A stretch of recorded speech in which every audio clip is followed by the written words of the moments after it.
Hai hai hai kesayangan, apa kabar kamu? Semoga kamu dalam kondisi sehat, bahagia, dan penuh cinta ya. Ketemu lagi dengan saya Sada Baiti, dan kali ini kita mau ngobrolin tentang siapakah kamu di kehidupan sebelumnya. Ini past life regression ya, oke? Oh iya, kenalin dulu, aku kali ini ditemanin oleh Cassandra ya. Dan ini sifatnya the general reading ya sayangku, artinya nggak mungkin resonate dengan semua dari kamu. So, be wise and be smart. Dan thank you banget buat kamu yang udah like, subscribe, dan komen. Aku mau doa khusus buat kamu ya. Oke, tarik nafas. Aku mengambil energi matahari, aku mengambil energi bulan, aku mengambil energi semesta.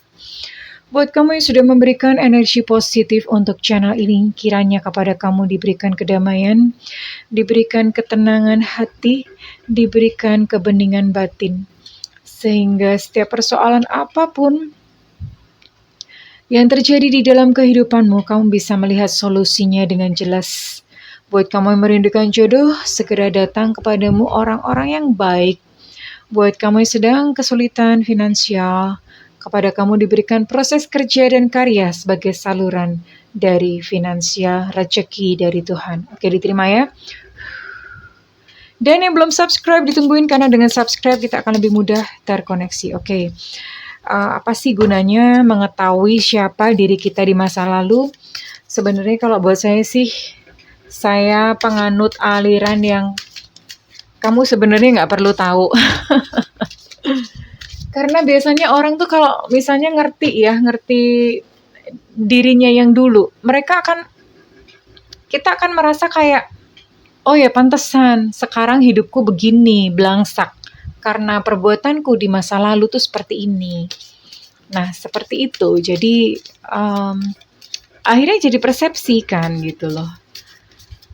Jadi satu pembenaran gitu loh. Padahal kita dilahirkan dalam satu kehidupan ini, kita punya satu kesempatan untuk mengubah gitu. Mengubah atau memperbaiki kehidupan kita. Oke, di sini. Kamu di kehidupan sebelumnya, tapi juga memang ada untungnya juga, kita jadi mengerti misi kita. Kita jadi mengerti misi yang belum selesai. Atau kita jadi paham gitu ya. Misalnya kayak, apa ya, ada teman saya tuh, dia ngerti past life-nya, and then mengakses kemampuannya, skill-nya. Oh ternyata dulunya tabib, dan sekarang dia hidup bisa gitu. Bisa mengadopsi skill-nya yang dulu di kehidupan masa lalu. Oke. Ini kok kayaknya pernah ya ini keluar ya. Dengan cerita persis seperti ini. Kita akan lihat. Knighthood. Ada tentara-tentara di sini. Ada perang, ada tentara-tentara, ada satu perhadapan.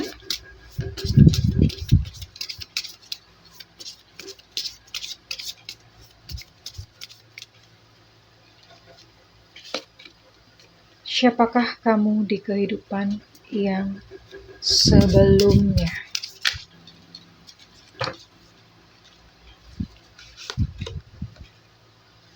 Oke.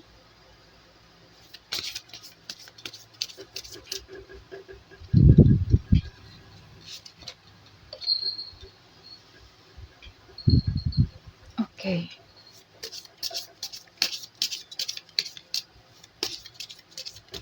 Woi, ditungguin ya, agak lama dikit ya. Supaya terkumpul puzzle-nya. Mikir nih soalnya Bunda.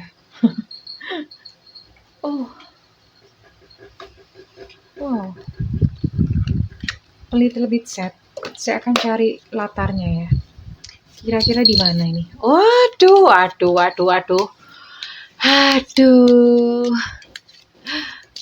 Kumaha eta?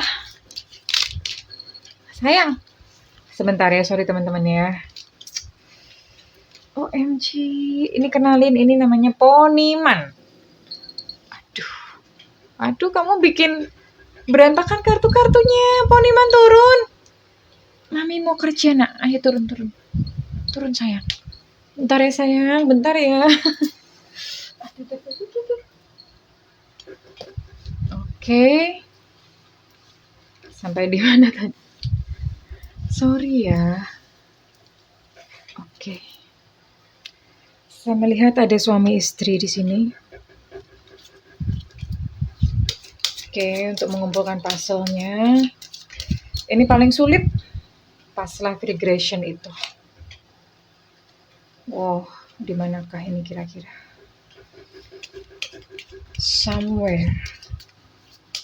Di manakah ini kira-kira? Boing, I see. Ada cerita yang ini ya. Oke.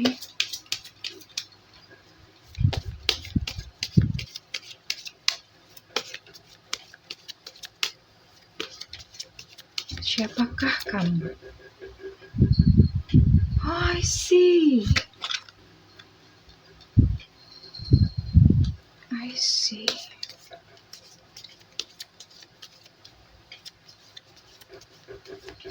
Oke. Saya mulai bisa melihat nih. Oke. Mulai bisa melihat. Oke, wait. Kamu adalah seorang anak kecil. Kamu adalah seorang anak perempuan dengan orang tua yang menyayangi kamu. Ya, kamu punya seorang ayah dan kamu punya seorang ibu. Baik, saya akan susun puzzle-nya terlebih dahulu. Ya.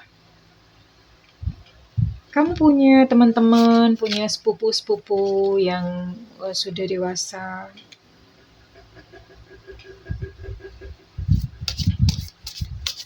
I see.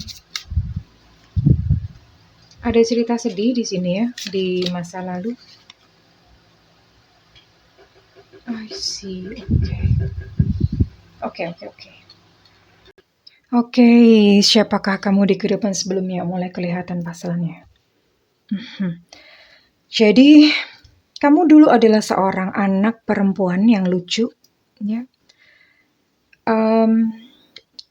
Kamu punya seorang papa, punya seorang mama, punya seorang ayah, punya seorang ibu, dan kalian adalah warga berkebangsaan Inggris, Britania Raya. Ya, bule ceritanya, bule, oke. And then sekitar abad 18, ya 1800-an something gitu. Inggris waktu itu, zaman segitu itu Inggris itu mensuplai ganja ke daerah Cina ya, ke daratan Cina, dan pada waktu itu nggak tahu ya, mungkin kerajaan Cina apa gimana, mereka tidak suka gitu kalau negaranya atau kerajaannya itu dijadikan kayak tempat peredaran ganja oleh Britania. Jadi dari kerajaan Cina itu melakukan perlawanan. Mereka nggak setuju dan mereka marah dengan hal itu ya. Mereka marah dengan hal itu, mulai diblokade gitu jalur-jalurnya, dan itu tentu saja berakibat pada pendapatan ya, pada sebuah pendapatan kerajaan Britania Raya. Oke, saya cerita dulu masa kecil kamu. Masa kecil kamu sangat bahagia, kamu hidup di Inggris dan kamu sering main ke hutan, ya. Kamu sering main ke hutan, kamu punya saudara-saudara sepupu-sepupu yang lucu-lucu, cantik-cantik gitu. Kalian sering berkumpul-kumpul untuk tertawa. Kalian sering berkumpul untuk untuk ya ketawa-ketawa, berkumpul, gimana sih main-main gitu, suka berlari-larian di hutan kayak di film-film itu. Dan sebagai anak perempuan tentu saja kamu dekat dengan ayah kamu, dengan papa kamu ya. Dengan papa kamu. Ini bisa saja nanti one day di kehidupan ini kamu bertemu dengan sosok ini sebagai suami istri, pasangan, atau somehow gimana ya, nggak tahu.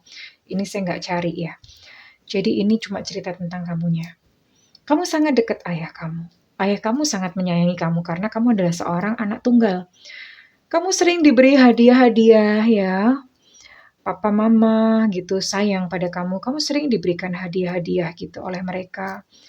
Kehidupan masa kecil yang begitu bahagia sampai kemudian dengan background seperti tadi, peperangan antara Cina dan Inggris, Britania Raya, terjadilah peperangan yang dikenal sebagai apa ya? Dikenal sebagai perang candu ya, perang candu ya. Perang candu, terjadi perang dan waktu itu karena ayah kamu dia adalah seorang prajurit ya, seorang prajurit atau komandan atau apa nggak tahu semacam itu, komandan dari pasukan. Mau nggak mau mesti dikirim dalam peperangan. Dikirim dalam peperangan dan majulah ke peperangan itu. Sekalipun di peperangan itu, oh ini saya lihat kamu sampai dewasa, oke. Sekalipun di peperangan itu Inggris menang, Britania Raya itu menang, tapi sayangnya ayahanda kamu gugur, ya. Bapak kamu nih gugur, oke. Bapak kamu gugur dan ini settingnya adalah di Cina ya.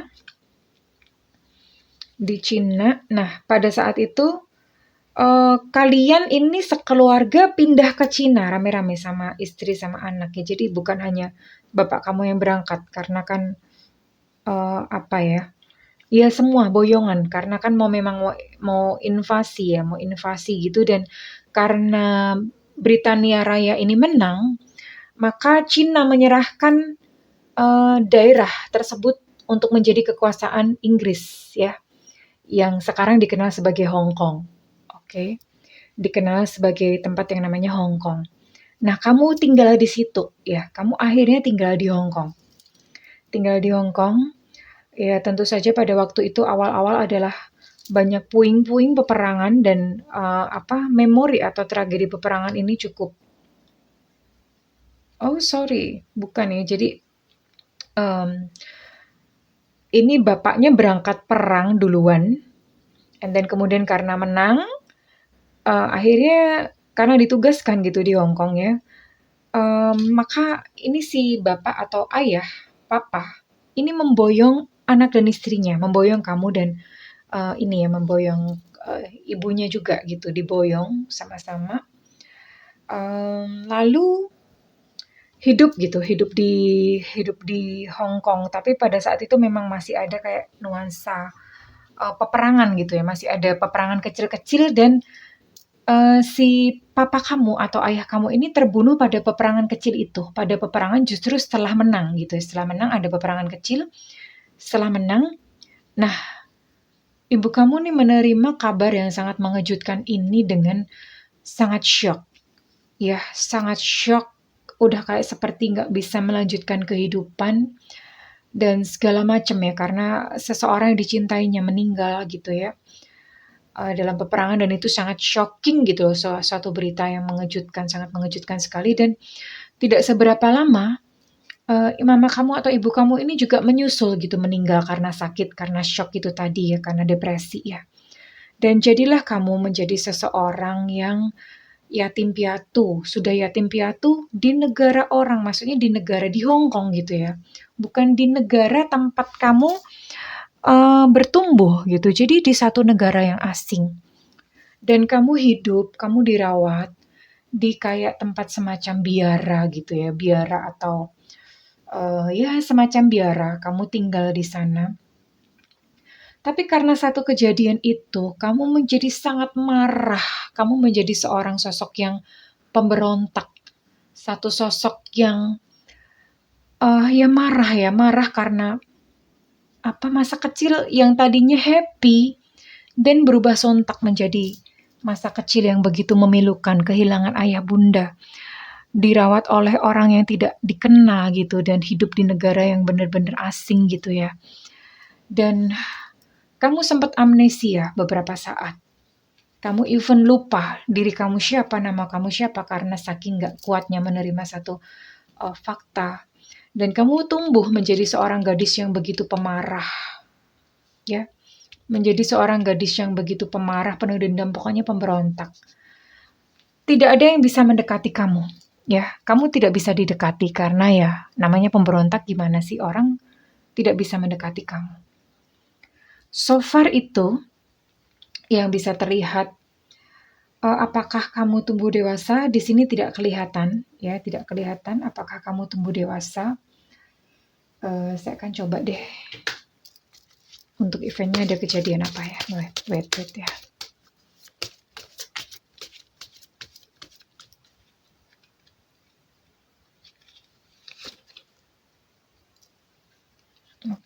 Oke.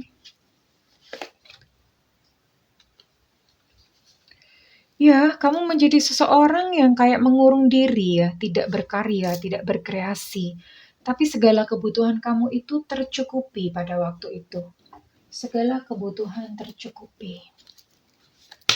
Namun memang ada memori, ada satu ketakutan yang tidak sembuh, dan pada zaman itu mungkin orang-orang mereka belum tahu gitu bagaimana cara menangani satu trauma pada diri anak kecil. Ya,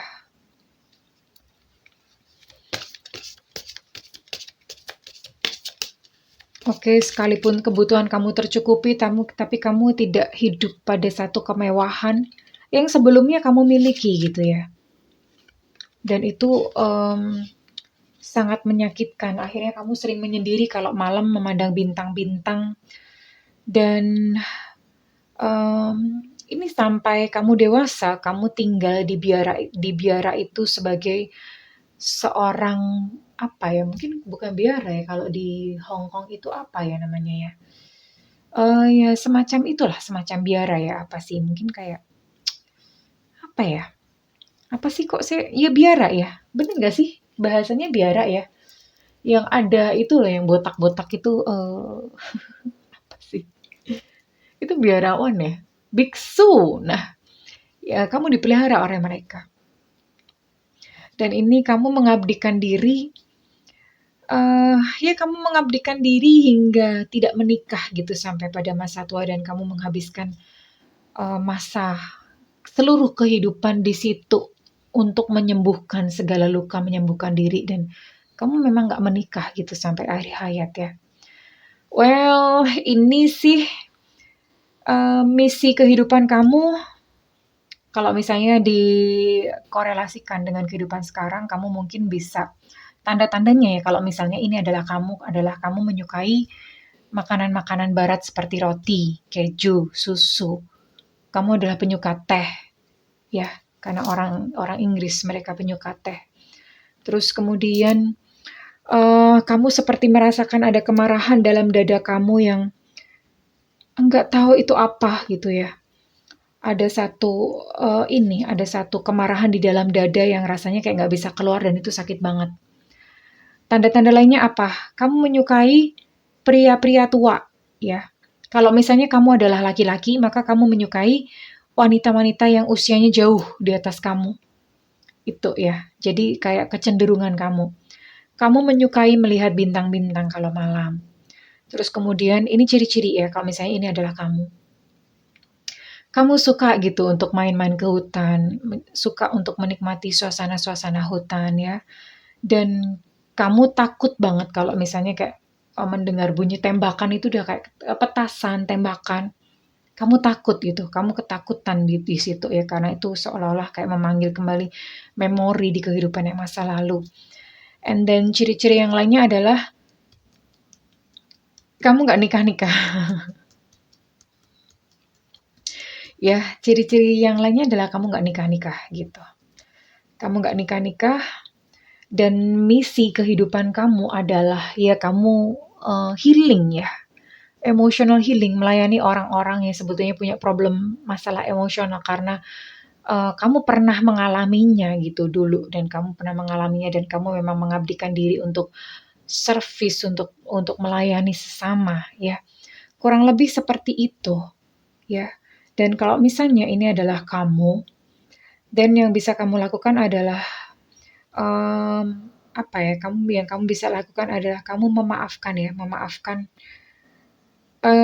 Ini bisa regresi, kamu tinggal visualisasikan lagi, balik ke masa-masa itu, kamu bayangin dan kamu memaafkan segala kejadian dan memahami bahwa, oh dulu tuh memang satu bagian kejadian dari kehidupan ya, memang dunia tuh begini ya, kadang perang, kadang gimana, ya sudahlah gitu loh, dianggap seperti itu istilahnya regresi, disembuhkan ya, disembuhkannya tapi di kehidupan sekarang. Diterima semua kejadian yang kemarin-kemarin itu dan kamu tinggal sekarang melanjutkan gitu apa kayak semacam perjalanan kamu. Sekalipun misalnya kamu dulu tidak menikah, bukan berarti di sini sekarang tidak menikah ya, belum tentu ya. Bisa jadi kamu akan bertemu dengan seseorang, which is kalau dugaan saya, kamu akan bertemu dengan orang tua kamu nih sebagai pasangan. Ya, kalau kamu laki-laki kamu akan bertemu dengan ibu. Kalau kamu perempuan, kamu akan bertemu dengan sosok ayah dan sekali lagi lebih tua, usianya lebih tua. Ya, usianya lebih tua, bukan hanya sekedar lebih tua, jauh lebih tua. Ya, usianya jauh lebih tua. Kamu menyukai sosok-sosok seperti itu karena untuk compensate ya masa kecil kamu yang hilang gitu di kehidupan masa lalu. Well, kurang lebih begitu ya sayangku. Kalau misalnya kamu menikmati cerita ini, ya, saya minta feedbacknya di kolom komentar. Dan buat kamu yang melakukan personal reading, silakan hubungi nomor yang tertera di kolom deskripsi. Tentu saja berbayar. Dan buat kamu yang tidak memiliki budget, kamu bisa nyalakan loncengnya. Bunda sering siaran langsung, jadi nanti di situ kamu boleh nanya apa aja. Oke sayangku, well, terima kasih sudah menyimak bersama-sama cerita yang cukup rumit ini. Kayak film ya, oke. Thank you kesayangan, I love you, bye-bye.